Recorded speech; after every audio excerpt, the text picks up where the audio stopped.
So glad to see so many faces here for this fun behind-the-scenes look at how David Hufford looks at our music and creates it for each worship Sunday.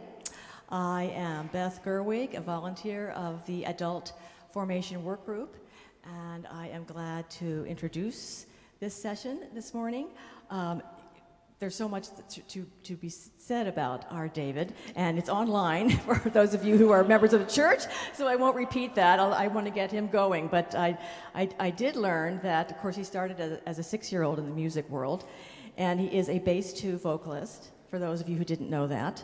And in 1993, he helped establish the Renaissance Pipe Organ Company in Ann Arbor. So he's not only a musician, talented musician, he's a technician that restores in cathedrals and churches in the Detroit area.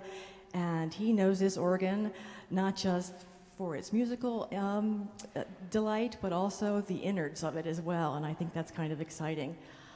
Okay, without further ado, one thing I want to say is at the end there will be some Q&A time, and if you have a question, raise your hand. I would like to bring the mic up to you so that for recording purposes we have a clear opportunity to hear what the question is. Okay, very good. Welcome, David. Thank you so much.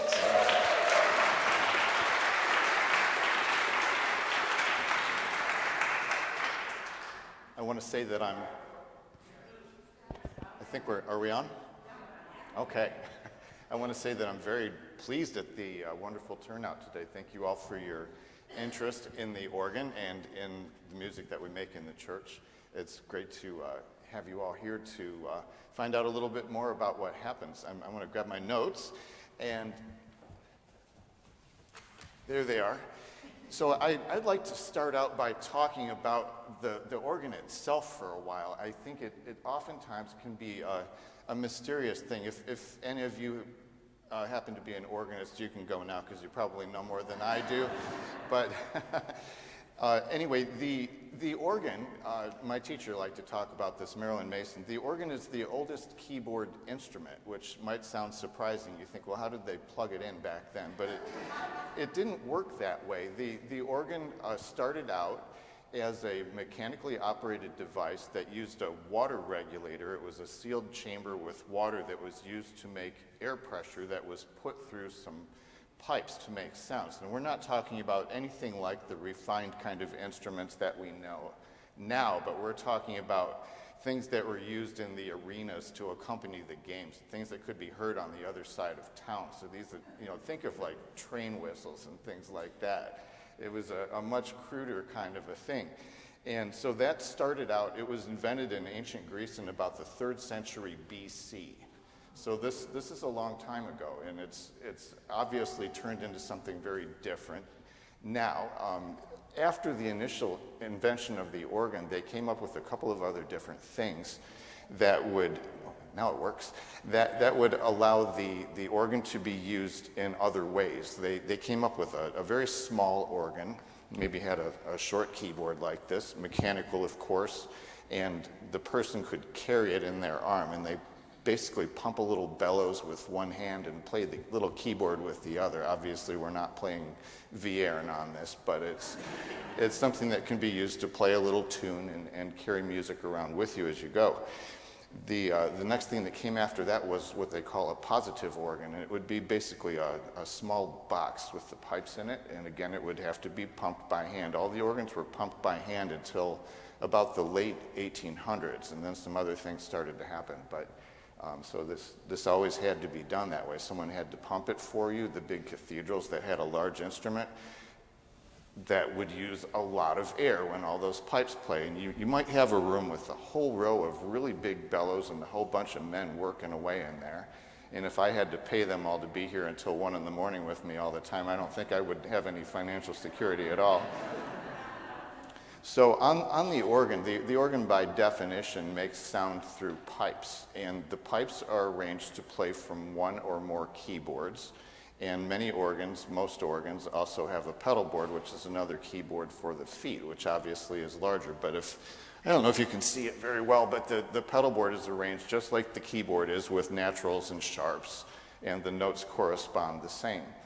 So the earliest organs, well, let me back up a little bit. The organ uses tonal families, and so each keyboard of the organ, this organ has 3 keyboards for the hands, and there's 1 for the feet, and each section of the organ has its own pipes that belong to it, and these pipes are of different tonal character, and also at different pitches. So let me show you a couple things that we have. I'm going to just start with the top keyboard here, which on this organ is the swell division.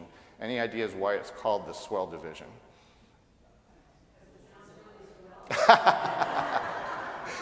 Maybe. So the idea with the swell division is that the pipes are, this is a thing that didn't exist in the time of Bach, but they found a way. You can't really change the volume of pipes if you want them to speak properly. You can't blow them harder or do anything, because the tuning and the speech and everything would go all wacko if you tried to do that. So what they found out you can do is make a wooden enclosure, put some louvers on the front, and then by means of the big brass pedals in the center underneath the console, we're able to gradually open those louvers or throw them open or whatever we want to do. And that's a way to control the volume of the pipes that are behind that particular part of the organ. So if you think about your 14-year-old daughter having a big meltdown because you took her phone away, you can just sort of close a couple of doors between you and her and make that a lot more tolerable. And so in addition to lowering the volume of the pipes that are in there, it also has an effect of somewhat muting the higher harmonics, as it does when you kind of muffle something, right? So this is where the electronic organs a lot of times fall short, because they just get quieter, but it still sounds the same. It's not a very realistic effect. A lot of things about electronic organs just can't do it. So in the swell division of our organ, we have pipes at different pitches, and just like we do in the rest of the instrument. The normal pitch that we have on the organ is what's known as 8-foot pitch, and the stops are, I'm going to try to quit talking into this, I'm sorry. The 8-foot pitch is considered to be the normal pitch on the organ for the keyboard, the manual keyboards. And so when you play the middle C on an 8-foot stop, that's the same pitch that you would get if you played the middle C on a piano. And the reason it's called 8-foot pitch is because the first note of that keyboard, the pipe to make that pitch is approximately 8 feet long speaking length, which means from the mouth to the top of the pipe if it's an open pipe. So that's 8 foot. And in the pedal we have, this is not a way to play the organ, which is another octave below that for the pedal. The pedal normally speaks an octave lower than the manuals. So that's where the pitch designation comes from. Besides the normal pitch, which again is this, if it plays, we have a 4-foot pitch, which is an octave higher. We have a 2-foot pitch, an octave higher than that. Okay? And so we can combine these pitches to do. And then on top of that, we have a series of higher pitches that are at unisons and perfectly tuned fifths. So if you're a string player, for example, you have the idea of what it's like to perfectly tune a fifth. And this is what the high pitches do.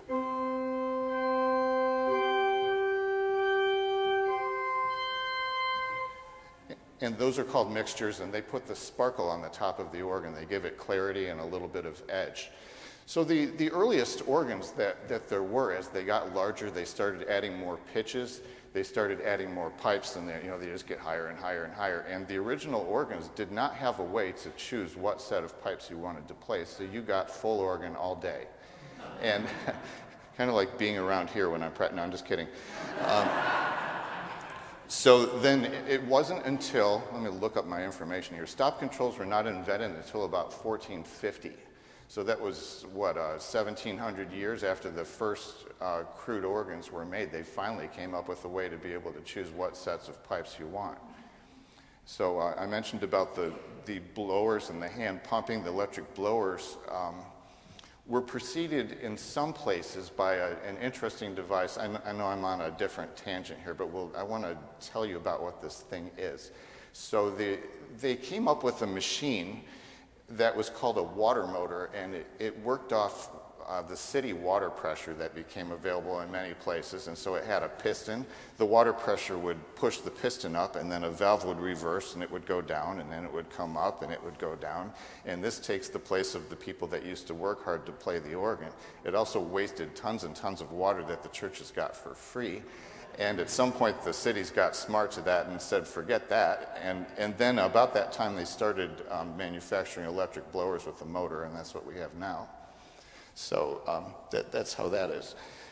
The organ here at First Presbyterian was installed in 2001. The church used to have a 1930s Moeller pipe organ that had fallen into pretty bad disrepair. The Schoenstein organ has a total, if I got it right, of about 3,133 pipes. And the majority of these pipes is up in the chamber here on the right side that you can't usually see much of. And you can see some of the pipes that are in the back that were added in the 60s by also the Moeller Company, 1966, I believe. And all of these are of different pitches, different tonal characters to work together as tonal families. And you can have a family on one keyboard that you play against a family on another keyboard. It's kind of like an apartment building. So altogether, there are 51 ranks of pipes. A rank of pipes is, say you're talking about pipes that sound like an oboe. So you have one pipe for every key of the keyboard from bottom to top. So you'll have at least 61 pipes in a manual rank. And sometimes they make extra pipes at the top because there's a way to make the keyboards also play an octave above what you're doing. And then that way you don't run out of notes at the top so much. Because of the mixtures, they have multiple ranks of pipes for the high pitches. We don't have as many stops as we have ranks. So the stops are controls that we can draw to pull things on. But with the mixtures, you might get 3, 4, 5 sets of pipes at a time because they're all those high pitches. So we have a total of 39 speaking stops. And in this organ, we have 2 divisions that are under expression. That's the swell division, which we talked about and heard some of. And we also have the choir division, which is the bottom keyboard on this, which, as you may guess, is intended for accompanying the choir. It has some of the softer sounds. And it also has some colors in there, such as the clarinet and some other pitches that we can put together. The interesting thing about the organ, you may think about it as the original synthesizer. And this is going back a long way before the Moog company was around and all that stuff. But listen to what happens when we put some pitches together. Here's an 8-foot flute stop.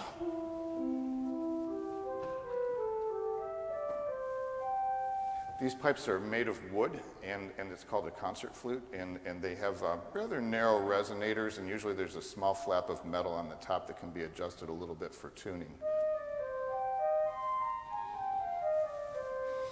So we can add to this a higher pitch octave.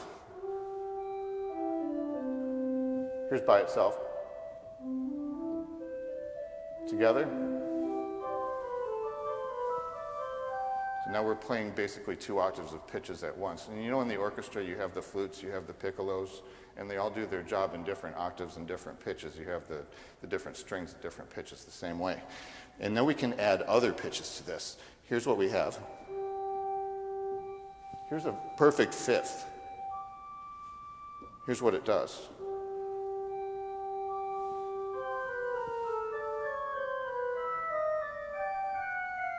So it's used as a coloring agent that you can add overtones. And there's another overtone that is a third, fifth, another octave actually, and then a third. And we put this all together, and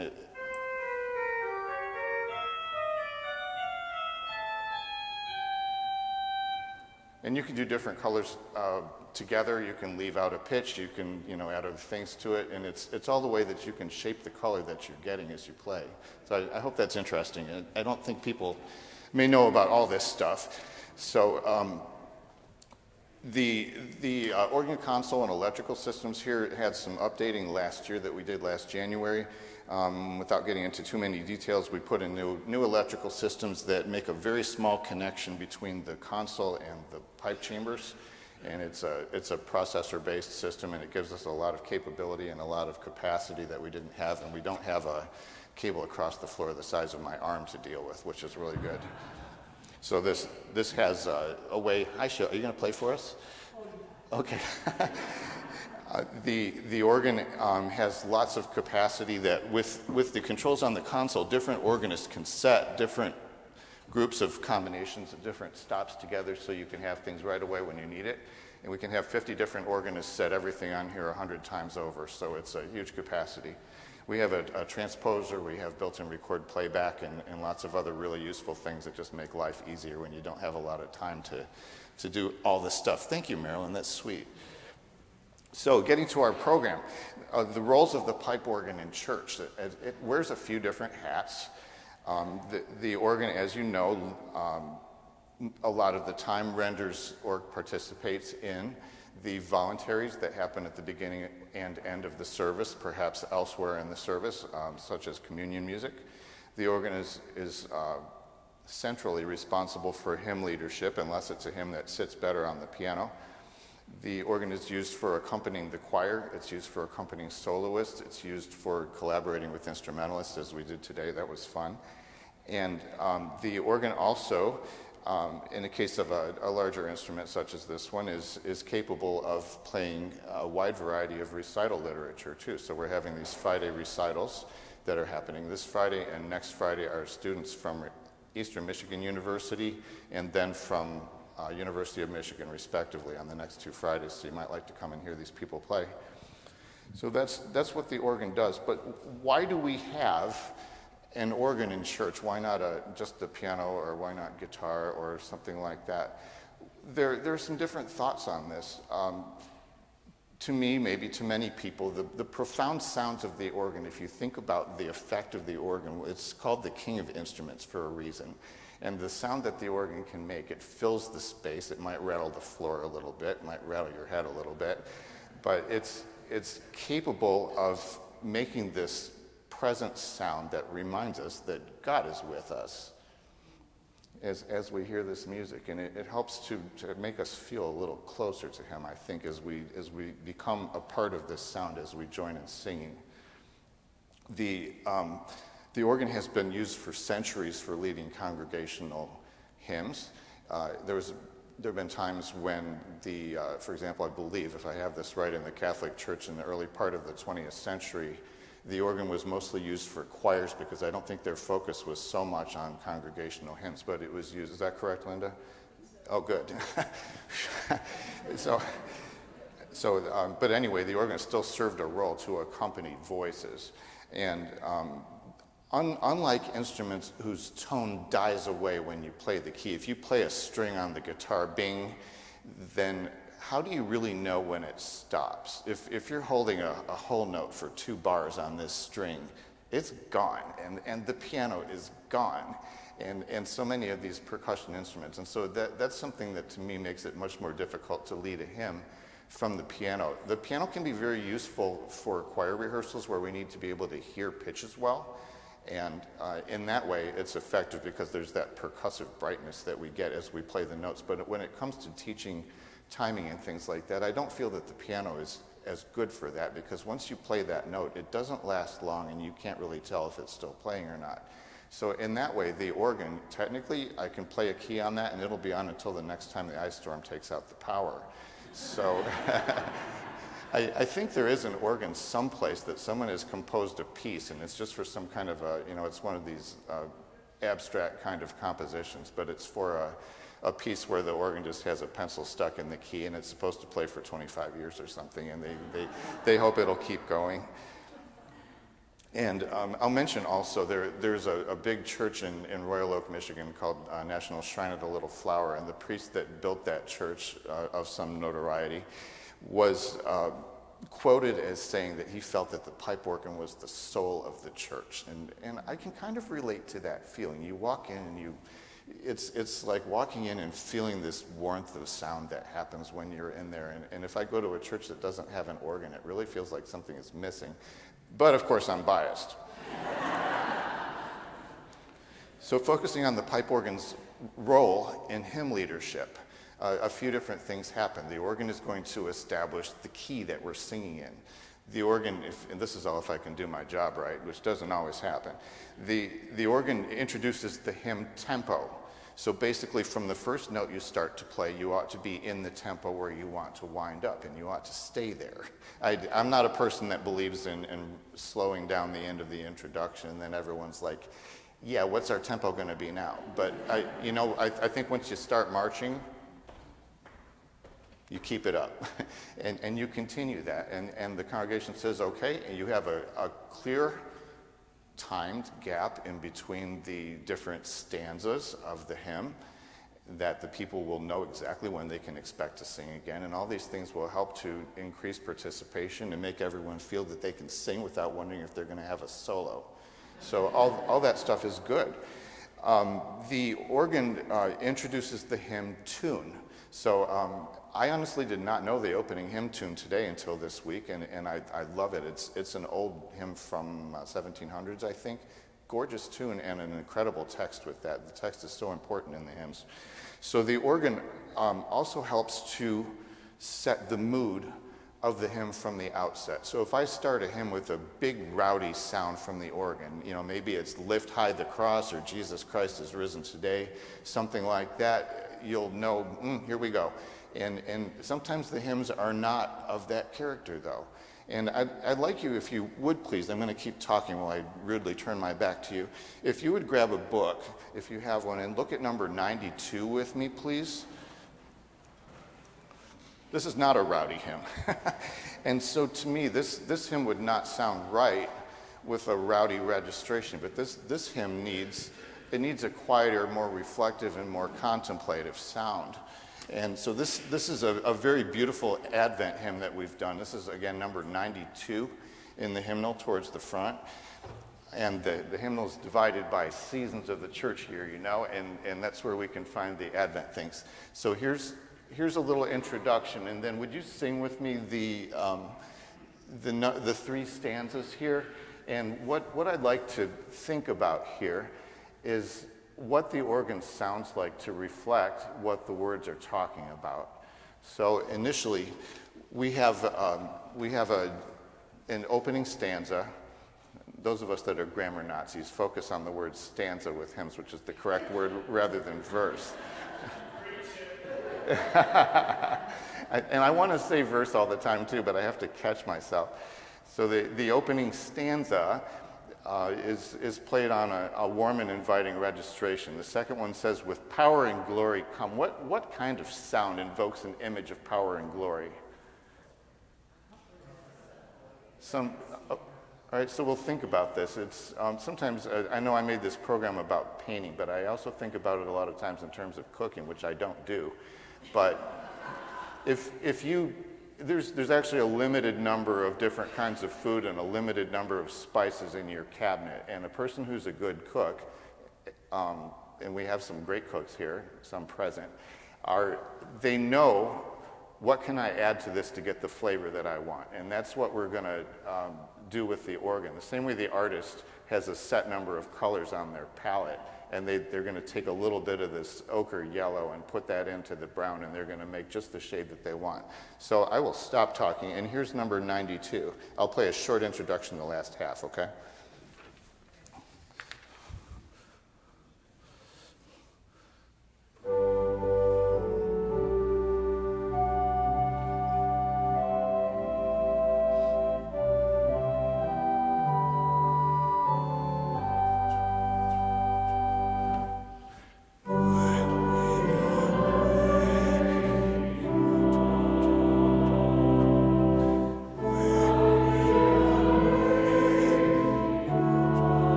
Thank you for your beautiful singing. That is so nice.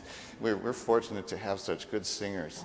So what did we hear happen there? We have warm sounds, I think, at the beginning to introduce the hymn and to make us, this is kind of one of these hymns that's like this, right? It just holds us and makes us feel warm. We look forward to the coming Savior's presence.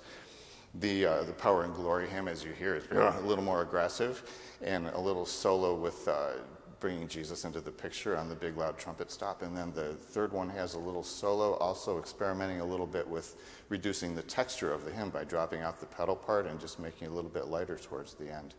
So these are all different kinds of things that can happen. Did you have a question, Linda? Linda, one moment, please. Let me give you the mic. I noticed that you played the melody in a lower octave, and I've heard you do that a lot. And sometimes I think, I bet he's trying to encourage the men to sing. Is that, or do you have some other, That's part of it, and I also like the tonality of, it's like having a trombone play along with you on a lower register or something. It gives it a little more masculine, richer kind of a sound in places, and I think it can be a very nice, interesting effect. We always want to have something different. Same old is pretty boring. So I really try not to be same old. So that's great. I hope that's a little bit helpful with some of what we're talking about. The further notes I have on this is that, as we just heard, that the melody of the hymn can be soloed, is what we say. We're going to take, a hymn typically is mostly in 4 parts, if it's a chorale-style hymn. So you have the bass part, the tenor part, the alto part. Soprano is usually where the melody is. And therefore, normally what happens when playing the organ is that we will be playing the bass and the pedal, tenor with left hand. He has kind of an easy job usually. And then the alto and soprano are in the right hand. But when we solo a hymn, we have to regroup our thoughts a little bit, which sometimes can be difficult. And tenor and alto go here, and the melody goes here on a different sound. So we do this a little differently, but when we have a hymn that we don't know well, or if we just want the effect, it can be very helpful to really make that prominent and have it not lost in the same sound all on the same keyboard. So I try to help out the congregation a little bit I solo a lot on hymn introductions. The organ helps to highlight the text of the hymns. So that can be done with the sounds that we're using. You stop me if I'm getting close to my time. I might run long. And it will help to paint what's happening. We'll see a little bit more of this with other hymns. So using registrations. The registrations on the organ are the combinations of stops and different sounds that we're putting together to make the sound effect that we're using. And so special registrations in the right places can do even more to paint and depict exactly what the text is talking about. And the organ can add atmosphere and interest to hymns. So on the closing stanzas of the first and last hymns today, I used alternate harmonizations that I made to just add a little bit of extra something different. And I think, again, same old, just wears thin on me. I'm probably weird. I'm certainly weird. But the same old is broken up that way. Sometimes you might even have a modulation or a key change. Some people say a half step closer to Jesus. With I won't point out my source, but again, it adds interest to the hymns, and it makes something different happen. If you've been through 4 or 5 stanzas, not verses, of the hymn, and you get to the end, and now it's like, okay, here's, as they say, a little something to bring it all home. And you have a different harmonization that will be interesting, and the harmonies are surprising. You say, oh, that's cool, hopefully. And we can do that. And another way to use the organ, as we just heard with this hymn, is possible use of a sparse accompaniment, or maybe even no accompaniment at all. It can happen occasionally where you're in the middle of a sweet hymn like this. This music was marked that when we did it one time in the past, we had the whole choir up there behind us, and I just simply dropped out and let the voices finish it. Beautiful effect, and let the voices shine through. Don't always need me all the time. I'll go for coffee. So let's take a look at another hymn.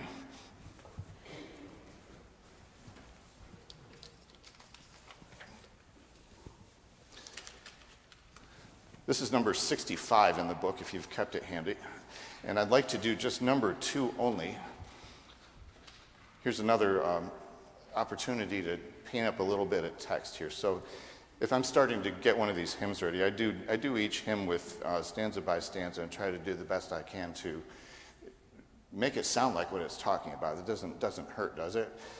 And so number 2 here, open now the crystal fountain where the healing stream doth flow. So to me, crystal fountains and running streams probably have kind of a sparkly effect, right? Not a real muddy, nasty one, depending on what city you're in. And then we have the next phrase, let the fire and cloudy pillar lead me all my journey through. So this is a little more than what the previous one was, I think. And then we have strong deliverer, be thou still my strength and shield. Spit that all out fast. Be thou still my strength and shield. So let's try this one. This is number 2 only of number 65. I'll give you a short introduction again.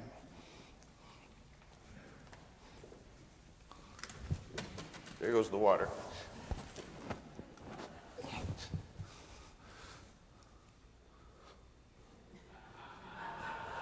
That's the part that plays itself. I'm not really doing it. Yeah, I'm kidding.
Sometimes I don't mean to, but I guess I move more than I always realize. But it's good that we all stop at the same time, that you all sing beautifully. Thank you. And we can hear the congregation responds to what the organ is doing in many cases, especially if we lay it in there and it's a nice, solid, rhythmic hymn like this one that we can all get into, a hymn that we love, and we can sing that tune. So I want to go another little direction here. This hymn is number 182. I'm changing my memory level on this little screen here where I can watch the football game. No, I can't. And what that does is when I change that, then all these buttons become something different. It's like FM1, FM2 on your car stereo where I can change that, and I can't get FM either. And I want to just do number 1 of this, and let's see what happens. I won't talk about it first.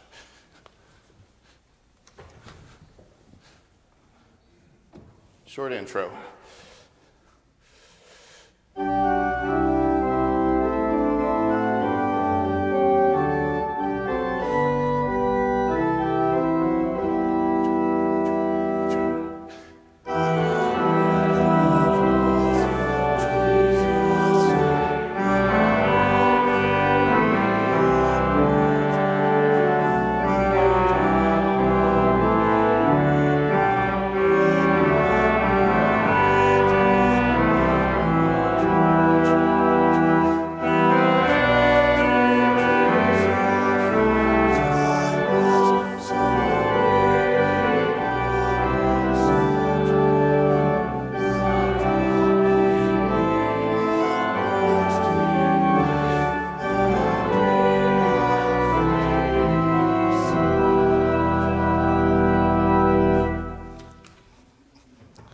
I messed up a little bit there.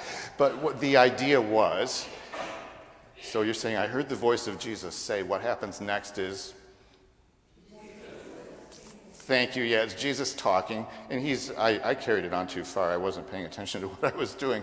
But come unto me and rest, lay down, O weary one, lay down your head upon my breast. And then we go back to the narrative part, which is no longer Jesus speaking. So there's another way that the organ can help to paint what's happening.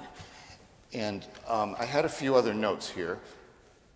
This is about hymns. And hymns may be a little more of a science than a lot of us think. We have this whole book of songs in our hymnal. Where did it come from, and why is what's in there, and all those things? Why did they get rid of my favorite hymn that used to be in there? So is the hymnal just a random collection of church songs? No, it's really not. It's usually selected by, these hymnals are put together by committees. And oftentimes it takes years, literally years, to produce, edit, compile, lay out, print, publish, and all this stuff that happens to make a hymnal happen. And it seems like a lot of times it takes so long that by the time you get one done, you have to start on the next one. It's been 40 years or something. So they're selected by a committee responsible according to the hymnal of that particular denomination, who knows the ins and outs of the Presbyterian Church, the Catholic Church, the Lutheran Church, whoever it is. And glory to God, our book includes a wide variety of multicultural hymns, which is a great thing. We have Japanese, we have obviously English, we have Hispanic, we have lots of different things that will appeal and welcome other cultures besides just our white people culture, if you want to say that. But it's showing God's love and welcome to everyone, which is what we endeavor to do here, and to make everyone a part. So the hymns in the book are organized according to seasons of the church year. We start out in the beginning with Advent, as we did tonight. We move into Christmas, Epiphany, and so on through all the different seasons of the church year that happen. And so that enables us to have a selection. When we're looking for a hymn on a certain topic, we can look in a certain section of the hymnal and say, I really want something for Easter, but I don't want that one, so what else is there? And you can kind of go to that part of the book and see what's there and what we can do.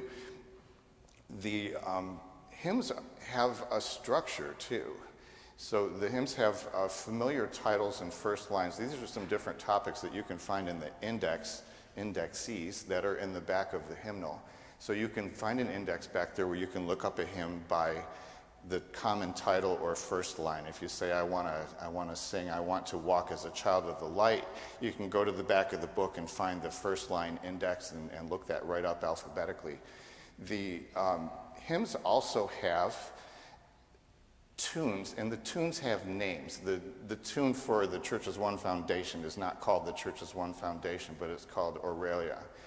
And so different tunes, sometimes one tune will be used for 2, 3, 4 multiple different sets of texts that it will also fit with. And sometimes it would happen in churches where you have a wonderful text that you really want to do because of the beautiful words or the way it fits what you're doing in the service. And you all know what beautiful work Mr. Vandermeer does here to make the services so complete and so well integrated. If we think about this, we have the lessons, we have the choir anthem, we have all these other elements that pull it together beautifully. And I think if we can't figure out what the theme was on a given Sunday, then we were up too late. But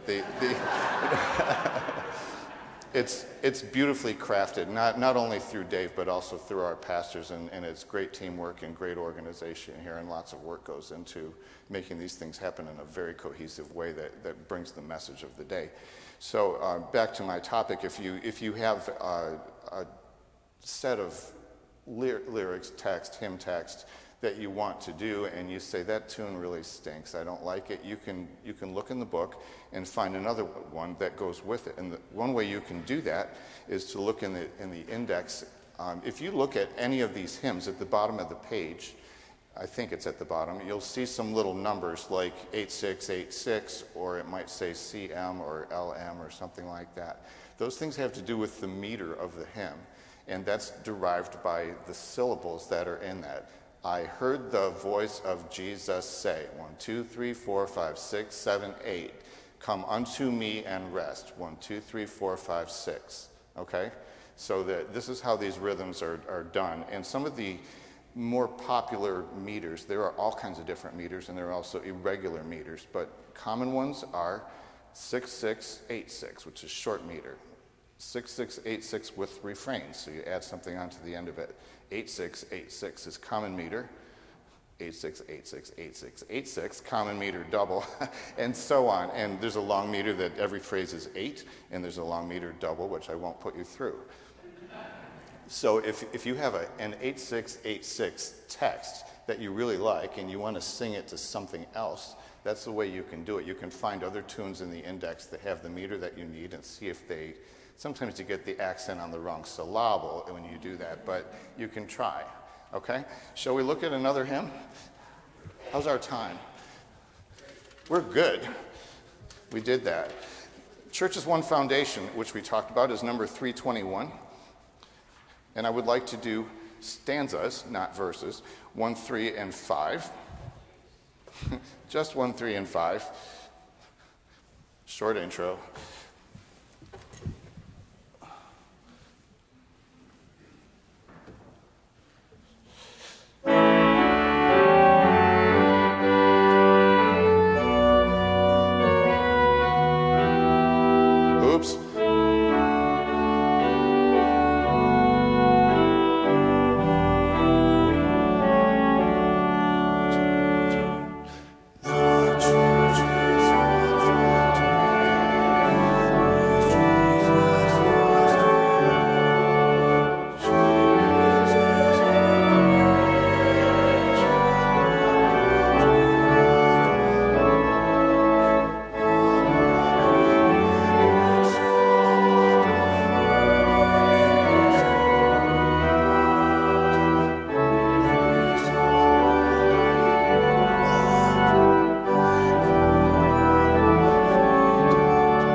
Wonderful singing, thank you.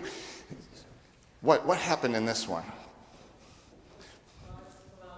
The people spoke, I think. Yeah, the saints went, how long?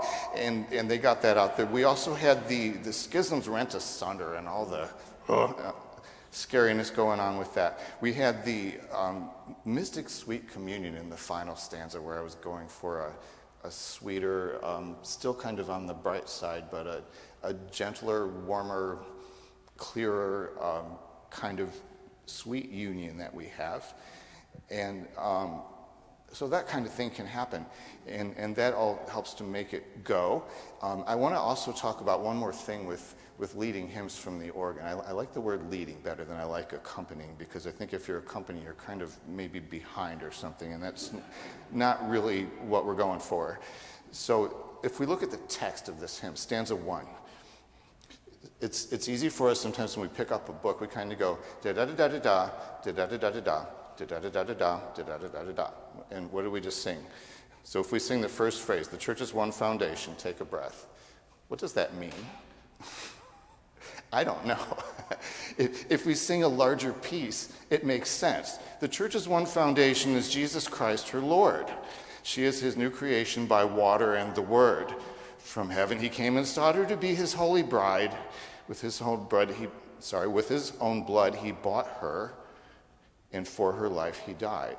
So in this way, the words of the text don't always follow the musical phrases, and I feel like we're learning to pay more attention to this. We need to have our minds and our hearts and our souls engaged as we sing these words.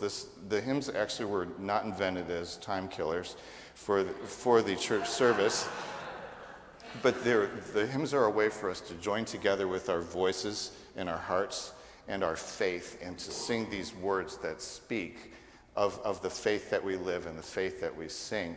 And the more that we can pay attention to the words, the text, pulling the meaning out of it by keeping the words together that belong together, which I endeavor to help you do as we sing, then this helps to bring the life to our hymns, along with a lot of other things. We have the choir singing beautifully in parts. We have the pipe organ. We have our wonderful singing congregation. We have our great pastors that lead us. And all this contributes to our excellent worship experience, and you are all a big part of this. So thank you very much for being here and being today with us. Wonderful. Thank you so much, David. Fabulous. Not only are you a talented and clever musician, but you're also very funny. Are there questions that I can bring the mic to someone? Oh, there's a couple questions over here, of course. Let's see. Yes. Barry?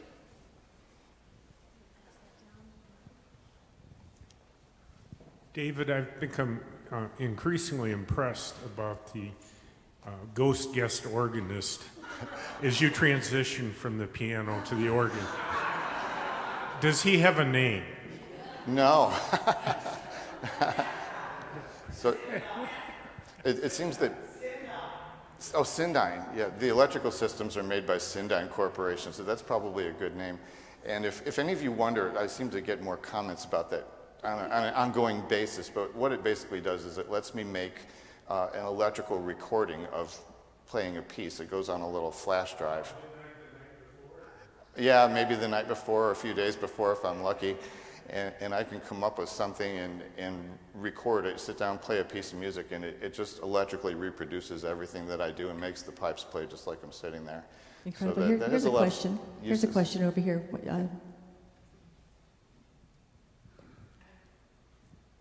We spent a lot of time in Europe when I was working there, and our entertainment was going Friday night to organ concerts in some of the old churches.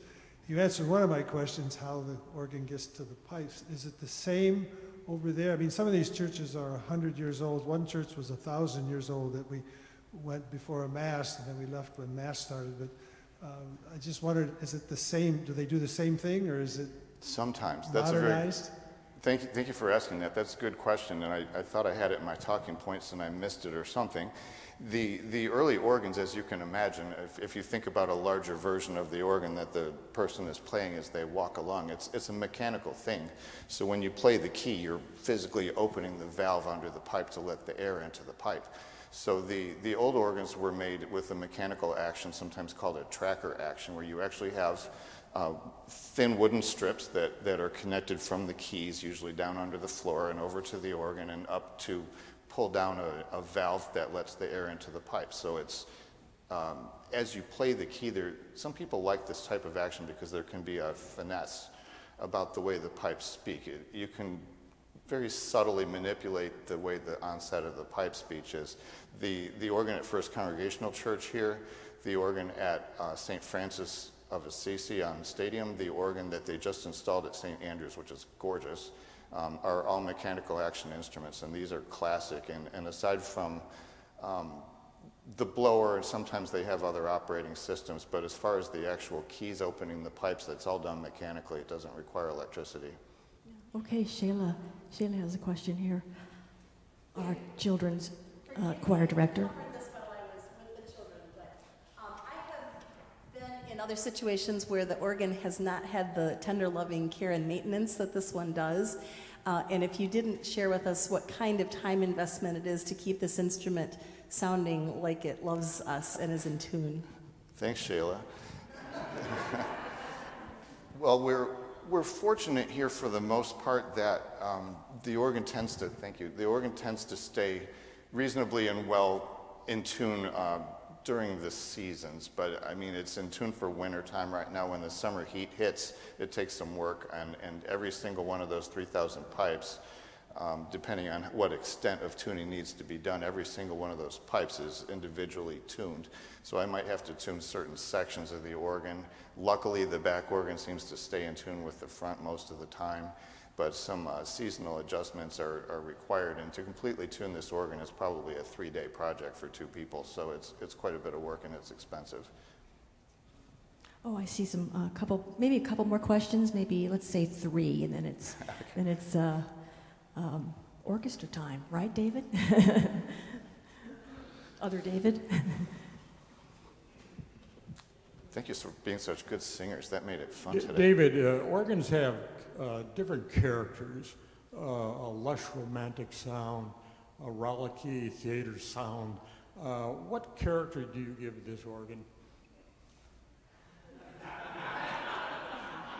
I suppose this organ is kind of in the middle of the road. It does have some kind of lush and romantic sounds, and it certainly has some bright sounds, and it has some very powerful reeds like that big trumpet that we heard for How Long. I didn't get into discussion of pipes. I had all this stuff in my outline, and the next thing you know, I'm talking about all these fine points of pipe construction. I thought, you're not here for that. So, but yeah, for sure, organs have a personality, and a lot of time that's according to the style of the person that built it, what he's going for or what she's going for, if it's a woman, and they have a personality, the person who designed it, like when you cook your dinner, you know how you like it seasoned, you know what you like the effect to be. You know how spicy you want it, or if you like it really bland, you can do that too. And so a lot of that's determined when the organ is built. And yeah, each one has its own character. And then when someone comes along and, 40 years from now, the different organist comes in. I don't think I'll be here 40 years, but a different organist comes in and says, I've really got to have an instrument that will play this other kind of music, and this one just won't do it. Well, that's when organs get changed. And sometimes it's just better to get a new organ that does what you want instead of trying to make an older existing organ do something it wasn't made to do, which usually is an unhappy situation. Okay. Oh, yeah. Yeah. I wondered if different meters display different emotions in hymns. You know, like does an 8-8-8-8, is it different than a 6-4 or whatever the other ones are? Or is it just the words and the I never music? considered, yeah, it's more about the syllables, I think, but probably the other kind of meter, if it's in a timing meter of 3, for example, like if you have Earth and All Stars or something like that. Here's David on the fly. So.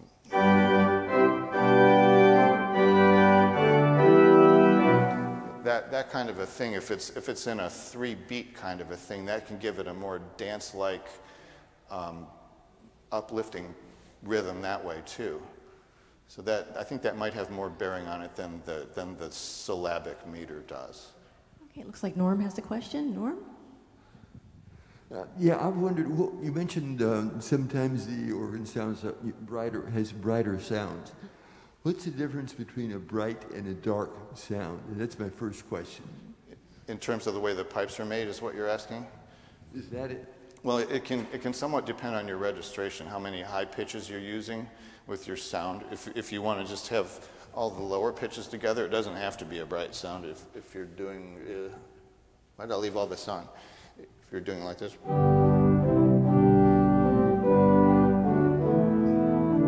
Right? So those are lower pitches. It doesn't have the clarity and the brightness. It almost sounds a little thick and heavy that way too. But these are the way we can create the moods, though, by choosing the right sounds. And sometimes you want that kind of a sound for what the text is talking about. Thank you. But my other question is, can you play the notes that are in the feet on your foot pedal, I guess? Can you play those same notes on the manual keyboards? Can I play the pedal notes from the manual keyboard? Yes. Generally, no. But you can do it the other way. You can connect the keyboards together, so you can get all 3 keyboards on one, and you can also connect the keyboards to all play from the pedal. Everything goes down, if you think about it that way. Because this is from when the organs were mechanical, so you had to be able to pull something down, and if you're going to pull it down, you have to be underneath it.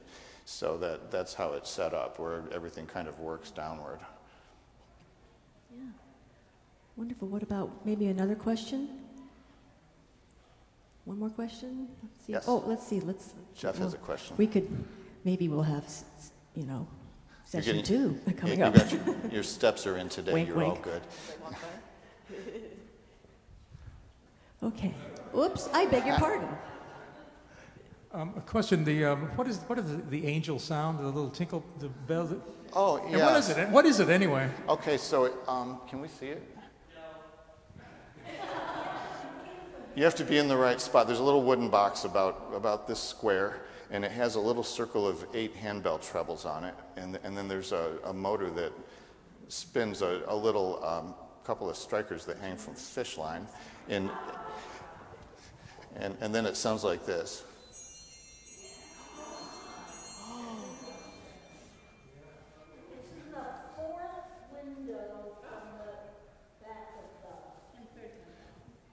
If anyone's interested in maybe being able to try to get a peek at that, or if you want to see how the expression louvers work, you're welcome to pop up to the front here and I can make a move for you. That sounds interesting. Maybe there's 2, okay, 2 more questions and that's it.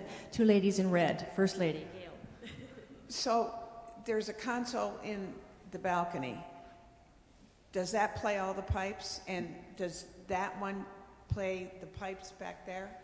The back console is a little 1 keyboard console, and it only plays the back organ. And then can this console play those pipes? Yes. Thank you. Yes. Okay, and then it's Pam's turn. Can you tell us what the little round discs are on the vertical portion right under the keyboards? Right under, yeah, those are where your presets go, generally speaking, to put it in a layman term. We call those pistons, and those are used to, you can say, when I hit this button, I want to have these stops on. So you pull those on and you do set number 2 or whatever, and that's where it goes.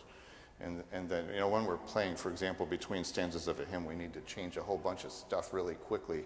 And I generally have about 1.5 seconds to do it. So I can't be saying, hold on a minute. But this lets us use a preset to do that. And it's important for hymns, it's important for playing organ literature, and if I'm doing something like the closing voluntary today where it keeps building and building and building and then it comes back down, that's all done using those presets where we work that all out ahead of time, and it can take hours and hours to do. Interesting. David Vandermeer, David, tell us about what you did in the closing voluntary today, because I think you added that to the organ, didn't you? Oh, yeah. The pizzicato sound? So the electrical systems, we don't really have an official control for this feature, but I disabled something else, and maybe when you're the guy that knows how to do it, you can do that. And I made a way to connect some different keyboards together, and it makes a plucked string bass effect. It's called a pizzicato coupler, so it connects one keyboard to the other with just a boop, boop, boop.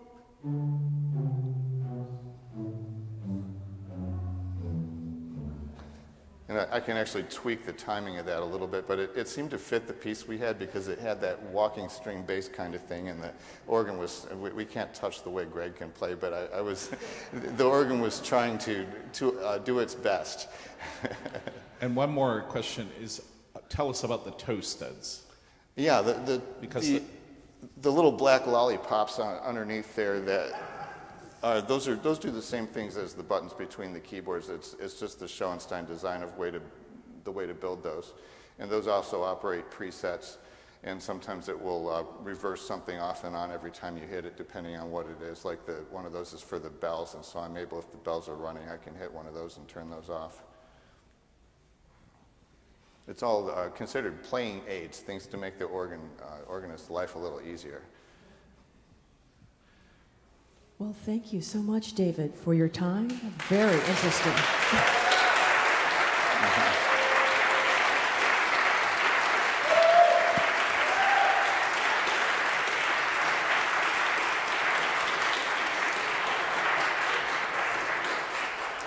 It's a great pleasure to serve here among you, and I owe it to you for your participation, your interest, your questions, and your wonderful singing today, and thanks for all being a part of everything that happens here. Have a great day.